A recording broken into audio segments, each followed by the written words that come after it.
ఆయన రక్తం మనల్ని ఎక్కడ తీసుకొచ్చిందంటే స్వతంత్రులు చేసింది. ఆయన రక్తం మనల్ని ఎక్కడికి నడిపించిందంటే పరలోక రాజ్యానికి అర్హత లేకపోయినా, ఆయన సన్నిధిలో మోకరించి అర్హత లేకపోయినా ఆ అర్హతను మనకు కల్పించింది. ప్రియమని ఏ రక్తం? ప్రభువైన యేసుక్రీస్తు వారి రక్తం. యూదుడని లేదు, గ్రీకుదేస్తుడని లేదు, ఇక ఆడని ఈడని లేదు, అందరం ఎవరు? ఒక్కటే, దేవుని పిల్లలం. అది ఎలా వచ్చింది? యేసుక్రీస్తు వారి రక్తము వలన వచ్చింది. మరి ఒకప్పుడు వాళ్ళందరూ ఎలా ఉన్నారు?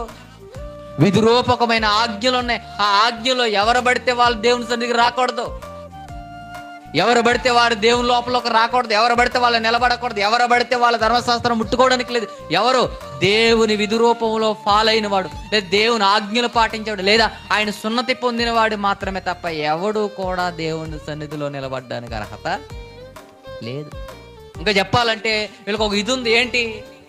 యూదులు అన్ని జనులతో సహవాసం చేయకూడదు. వీళ్ళు ఎలా ఉండాలి? దూరముగా ఉండాలి. అంటే వీళ్ళు ఎలా ఉండకూడదు?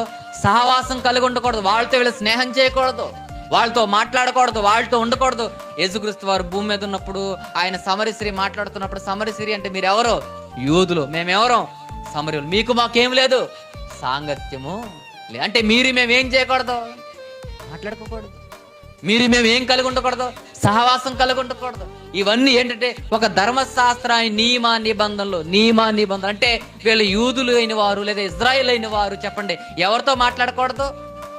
అన్ని జనులైన వారితో మాట్లాడకూడదు. ఎలా ఉండాలి తెలుసా? దూరముగా ఉండాలి. ఇలాంటి అడ్డుకట్లు ఉన్న వాళ్ళు యేసుక్రీస్తు వారి రక్తము చేత, ఆయన శరీరము ద్వారా నీకు నాకు ఉన్న అడ్డుగోడలు ఏం చేశాడో తెలుసా? తీసేశాడు.